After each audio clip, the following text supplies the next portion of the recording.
Hi again, and welcome back to another episode featuring the build-out of the Big Lake and Southern Railroad, home of the Little Signal Company. Today, we are going to show you the progress we have made thus far, talk about tunnels, walls, and the recent train show at the Villages in Central Florida. So grab a ticket and hop aboard as we chug our way down the tracks. In our last episode, we mentioned that there would be 2 tunnels that will exist in Phase 1, as seen in our drawing. In this photo, we have laid out the initial tunnel on the magnolia tree side of the layout. We are using header blocks to accomplish this. For starters, they are already cut in half, which makes it easy to build the tunnel base. Secondly, the space between is exactly the width we want to achieve for the tunnel, which is just over 8 inches wide. Just to be sure, we temporarily placed the track down the center of the would-be tunnel to see how much room we had.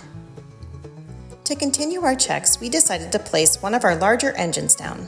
For this, we are using our Bachmann Spectrum C16280, which is a 1/20th scale engine, much larger than our SD40s and Algo RS engines that we also have. This shows the maximum width we will need to account for, and as you can see in these next few pictures, the width works out great for our needs. We also need to consider the overall height of the tunnel. To secure the tunnel properly and ensure that none of our base blocks will move, we are filling the bottoms with concrete. This will give sufficient weight to the base of the tunnel and ensure that these blocks will not shift at all. The last thing we want is a tunnel collapsing on our rolling stock. 1 bag of concrete fills several blocks. It will take a few bags to make sure we fill it all. Once that is complete and set, we will build forms for the sides so we can fill those as well, making the tunnel walls smooth and cast looking. We have a special way to address the outer entrance walls, but again, we will talk about that in a later episode when we get to apply details to the layout. Oh, the teasers in this episode. On the right side of this picture is our low point for the wall. This is the lowest point that the wall will reach, and so we will start there with laying our first blocks for the retaining wall. On this end, the blocks will stack 3 high. Once the blocks are stacked that high, we will check to see if the top is level with the tunnel, as this will be the low point in the rail. We will build the tracks right onto the capstone, and so our tunnel will have another 2 inches inside of it. But if the base of the current blocks match, then all is good and we can proceed. And it turns out that we measured correctly and everything is spot on level. I told my husband that it wasn't, but he insisted it was. I guess he knew what he was doing after all, but don't tell him or it may go to his head. It was here we took a break and headed over to the train show that was going on in the Villages. We wanted to grab a vendor table for this show, but it turns out that we were too late and all the table spots were taken. Maybe next time we'll get a table. There is a winter show in February, so we will try and snag a table for that one. Wish us luck! The show was held at the Savannah Building in the Villages. What a venue! They packed all the vendors into one of the larger rooms within the building and had modules for all the different scales of trains in another. We paid for our tickets and immediately headed for the vendor room.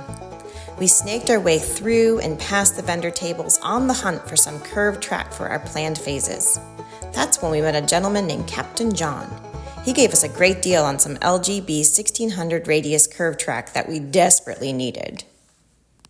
Content with our find and having visited all the other vendors, we made our way to the next room to see the train layouts. Here you can see the kids were having a great time posing for silly pictures that I just needed to take. While the kids poked around at all the displays, the lead engineer and I set out on meeting some of the members of the Villages Model Railroad Club to talk shop.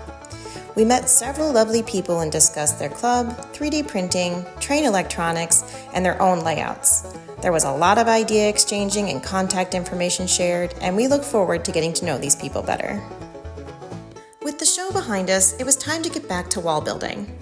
Once we got a few bricks down, it became much easier to chug along. More train humor.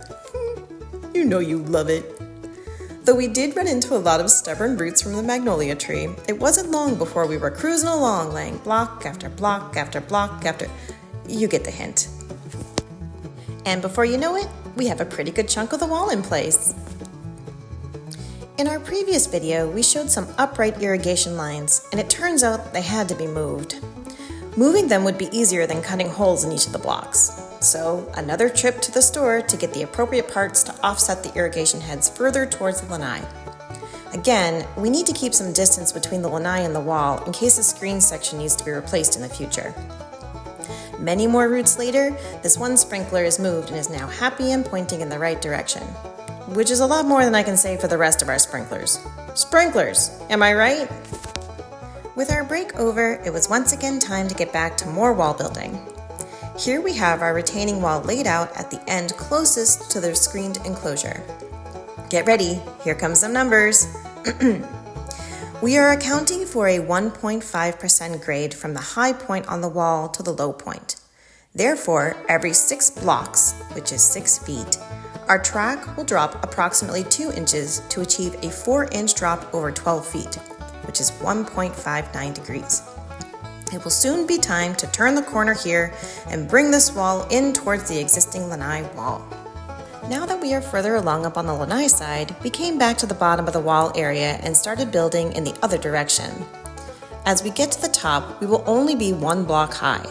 This will be the low elevation lines that will follow the distance of the screen cage around the pool in the lanai area.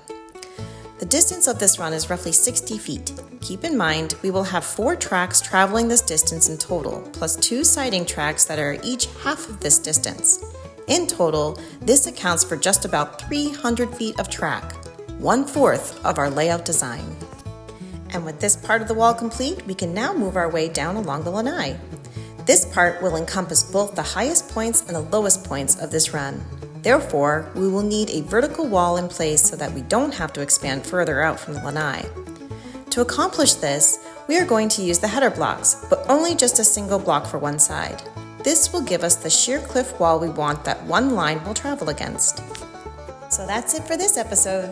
Next time, we will acquire and lay even more blocks, call our exterminator team and have them move these termite cylinders, and then get ready to do some backfilling to achieve the grade we want for the rail. We will also look at doing some final assembly work to our upgraded signal designs for the ladders and maybe even take a peek at the ST40s we are going to be running on the track. So stay tuned! And if you like what you see and find us entertaining, give us a comment, a like, and hit that subscribe button. Go on, do it now! The more people we get watching us, the more we will continue to post our progress and certainly the fun stuff of us running the trains. Until next time!